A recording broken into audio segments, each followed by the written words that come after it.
How's it going? My name is Rafael. Today we're taking a look at some brand new rumors that have popped up. So sit back, relax, grab yourself a beverage, and let's get straight into it, shall we? So starting things off, we have this rumor over on r/PokeLeaks, which is a Reddit subreddit which specifically focuses on Pokemon leaks. This one says, found this leak on 4chan. It's not unbelievable or crazy, but neither reliable or something. I just find it cool because I like semester and year passing in a Pokemon game, much like Persona. This also makes me wonder if time of day is still a console related in Scarlet Violet, or is it like in PLA? And here's what the actual rumor says. Your main task is to find and study some hidden Pokemon that are invisible due to an unknown phenomena and report to the Academy. Now, interestingly enough, that does fit with what's been said by Eclipse and some other people that, that this game, it's like something that's like not going to be obvious to us. It's hidden in plain sight, right? Something that's invisible pretty much. So we don't know what that is. Is it a Pokemon? Is it a feature? Is it a mechanic? I don't know. The game advances as you collect data on the hidden fellas. Any order is fine. Totally free roam, which actually would be pretty great. I'm not going to lie. That does sound like an improved version of what we already talked about with PLA, right? PLA gave you that freedom, but you were still limited to the areas you did it in. In this game, if they do something like this, give us full freedom, that sounds amazing. Because they did say this is an open world Pokemon game, and we're going to be free to explore. So how far does that go? We'll see. It continues on saying, invisible Pokemon can change type and appearance during battle, depending. Pikachu becomes grass, Nidoran becomes fire, Frillish becomes electric, and so on. But they can't transform during night or in buildings. That does sound a little off. That does not sound very logical, but if it connects with the whole like light phenomena, I guess it makes sense, but it's a bit odd. As time passes, you'll be asked to take monthly tests of knowledge and battle skills. You have a different rival and class depending on your school ranking. Daria for bad grades, and Peru for that's a sketchy name, I'm not gonna lie, it's a sus name, for good grades. Maybe that is a normal name. I don't know, just the way you say it like that just sounds a bit off.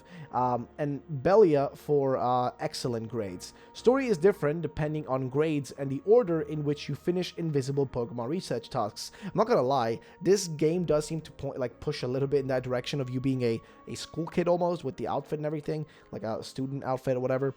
Once you finish all semesters in 3 years, there will be a graduation plus legendaries. They resemble a jaguar, and a panther. That's interesting.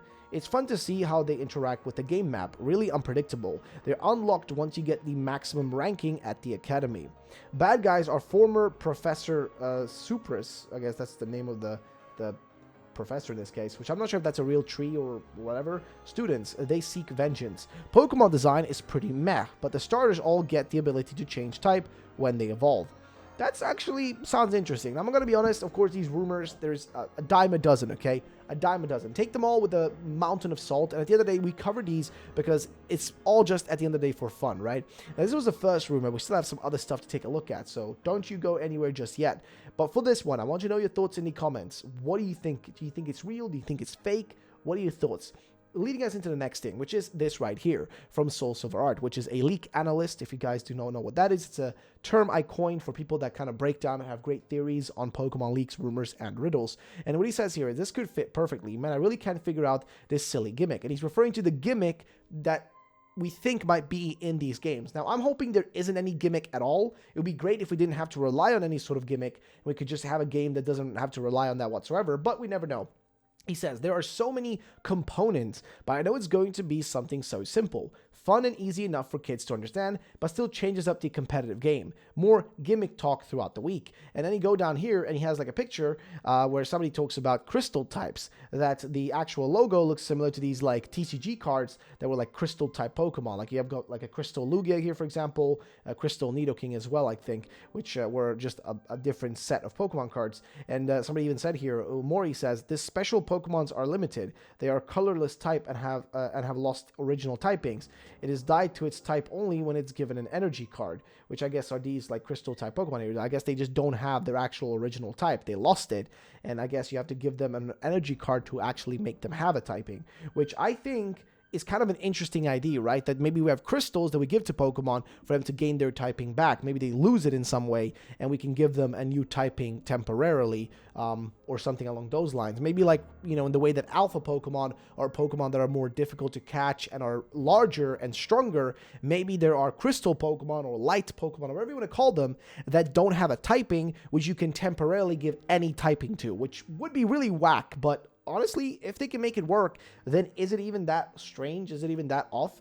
Because I wouldn't see that being too impossible, to be frankly honest with you guys. So what are your thoughts on that one? I just want to know what you guys think about it. Leading us into the next thing, which is about the Dragon Boy, which is this thingy real? And apparently somebody broke down this thing to see what like makes it look fake, which well, let's see what he has to say. So he starts off on the top here and says the following: strong, unique, and extremely likable personality with the face, an actual mix of cool, cute, and fun features the way they always claim to create Pokemon but haven't since Gen 3, beautifully proportioned, no ridiculously big or small body parts breaking the designs and harmony, actually gets my hopes up with, I guess, the tail or something, or its bum, I don't know. Consistent with the first stage logic progression, which here it's like a picture of this final stage Evo, right? Having like the little guy just sleeping on top of its back and just chilling. Only one pointless feature that doesn't even ruin the entire thing, which is the sketchy hair, in my opinion. And plain design, perfect amount of detail, no unnecessary BS, the details randomly plastered all over. Good design choices with the wings, making them look like pinkish and kind of fairy-like. Great concept, excellently executed. Conclusion, fake. This is just, Bolio all over again. I'm not gonna lie. Every time there are designs that people like, and people are like, this actually is what I want, we get mad fooled, man. We always get cucked, okay? We get the short end of the stick every time, because you cannot trust these things. Then Game Freak are gonna make some whack ass shit, bro. I mean, hey, they could always surprise us, okay? Could always surprise us. But I'm not gonna lie. Gen 8 disappointed me, bro. Rillaboom, ass. Whatever Sobol's final Evo, I literally cannot remember its name. That's how little I remember it. I literally don't remember its name. But yes, Mr. James Bond himself with his sniper fingers. My point is, just didn't like the design. I don't know. It just didn't look like a Pokemon to me. It just looked off. Cinderace was the only one that I'm cool with. But even Cinderace was kind of a missed opportunity. Like, Raboot was badass. Scorbunny, cute, okay? Raboot, my favorite Pokemon out of all of Sword and Shield. Raboot. Badass design. And then they just made Cinderace have, like, really thick thighs. For whatever reason. It's cool. I like Cinderace. But missed opportunity to keep the whole, like, Kakashi-looking badass design. I don't know. Just saying, okay? Just saying. But either way.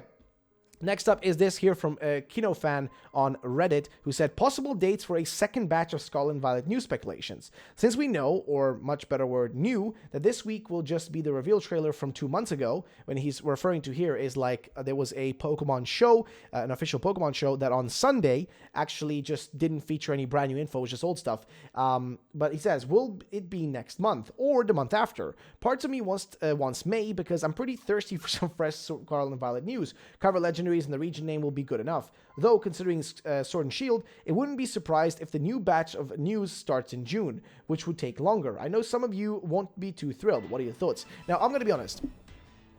Based on like what we've had in the past, May seems like a good time to actually give us news, because there is no E3 this year in summer, in June. There is no E3, right? There is none of that happening. So it makes me more on the side of them actually deciding to give us news in May earlier. Because by then it will have been a decent amount of time between last time. Plus this time around, we did get to see the starters. Good job on that one, at least showing us that. We did get to see the starters. We did get to see a part of the region and some gameplay. But we have no names to work with. We don't know the names of like stuff. We don't know the region's name. We do not know the box legendaries. We do not know stuff. And it's not like they have to show us any of that. Like, I just want bare minimum, just what the region is called and you know, stuff like that. Just bare minimum. But they still need to give us something, right? Like, you know, a few new Pokemon, some regional forms, which definitely will be in this. You know, stuff like that needs to still happen. And AC Blast here says late May, early June, just like, you know, Sword and Shield and Sun and Moon. And he meant, I guess, Sun and Moon, not Ultra Sun and Moon. But yeah, basically, the point is, this should happen around May or early June, right? Because early June, guaranteed, okay? If it doesn't happen in May, early June, it's gonna guaranteed happen. No questions about it. But we're about to get into May. I think it's about time we get some news, and I'm hoping that's when it's going to happen. So we'll just have to wait and see if that is the case, right? We'll just have to see how things develop, if we're going to get any information or not. It is what it is. But, ladies and gents, that's going to be it for today's video. If you guys did enjoy it, then drop a like down below. We got a spicy video coming tomorrow, so subscribe for that. But either way, I'll see you next time. Peace out, and bye-bye, ladies and gents.